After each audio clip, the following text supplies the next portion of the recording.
Hello guys, आप देख सकते हैं मैं आपके आगे यहाँ ये पाठ योजना लेकर के आई हूँ। आपको इसे बीएड सेकेंड ईयर में और बीएड फर्स्ट ईयर में अपनी फ़ाइल में लिखना रहता है। ये मैंने अपनी फ़ाइल में लिखा है। आप चाहे तो इसे पॉज करके लिख सकते हैं। इसका जो प्रकरण है वो गुरुत्वाकर्षण बल है। सबसे पहले हम यहाँ पाठ योजना क्रमांक लिखेंगे, फिर छात्र अध्यापिका मतलब आप यहाँ अपना नाम लिखेंगे, विद्यालय का नाम, आपने जिस विद्यालय में टीचिंग करी है आप उस विद्यालय का नाम लिखेंगे, फिर दिनांक, कक्षा, वर्ग, विषय, कालांश, अवधि लिखेंगे, आपने जितने मिनट पढ़ाया है, कौन सी पीरियड है, कौन सा सब्जेक्ट है, कौन सा सेक्शन है, कौन सी क्लास है और किस डेट को आपने टीचिंग किया। फिर सामान्य उद्देश्य, ये तो सारे लेसन प्लान में कॉमन रहेगा, ये 7 पॉइंट।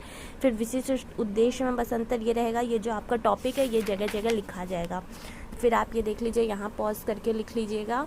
यहाँ देखिए प्रश्न, ये सब तो आपके सामान्य विशिष्ट उद्देश्य हैं। फिर यहाँ सहायक सामग्री, चौक, डस्टर, श्यामपट्ट, चुंबक इत्यादि।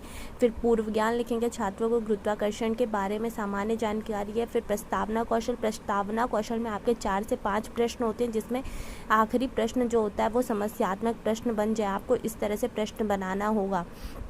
तो मैंने यहाँ गुरुत्वाकर्षण बल के बारे में प्रकरण लिया, तो इसमें देखिए गुरुत्वाकर्षण बल की परिभाषा बताओ। ये बच्चों के लिए समस्यात्मक बन गई है।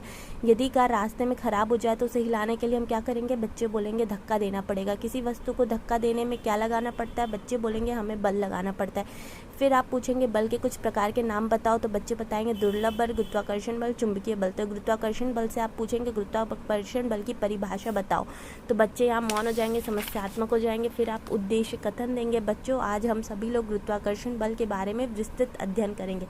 फिर आप यहाँ अपना पाठ का प्रस्तुतिकरण करेंगे, शिक्षण बिंदु, छात्र अध्यापिका कथन, छात्र छात्रा क्रिया और श्यामपट्ट कार्य। गुरुत्वाकर्षण बल के बारे में आप बताएंगे। फिर ये आप 3 टॉपिक्स या 4 टॉपिक्स मैक्सिमम पढ़ागे। फिर यहाँ बोधात्मक प्रश्न पूछेंगे बच्चों से। ये मैंने 2 प्रश्न पूछे, बोधात्मक 2 से 3 प्रश्न पूछने रहते हैं। फिर यहाँ पे प्रस्तुतिकरण, फिर से आप एक और बार बच्चों को पढ़ाएंगे 2-3 टॉपिक। फिर यहाँ बोधात्मक प्रश्न पूछेंगे, यहाँ मैंने 2 प्रश्न पूछे। फिर पुनरावृत्ति प्रश्न होगा। फिर गृह कार्य बच्चों को देंगे, ये मैंने गृह कार्य दिया है। फिर यहाँ पर्यवेक्षक हस्ताक्षर हो जाएंगे। ये आपका एक लेसन प्लान हो गया। और अगर आप ऐसे ही और लेसन प्लान देखना चाहते हैं तो आप मुझे बताइएगा, मैं आप लोग के लिए और वीडियोस अपलोड कर दूंगी साइंस और मैथ्स के। आप मुझे कमेंट करके बताइएगा अगर आप देखना चाहते हैं तो, और आप इसे पॉज करके लिख लीजिए।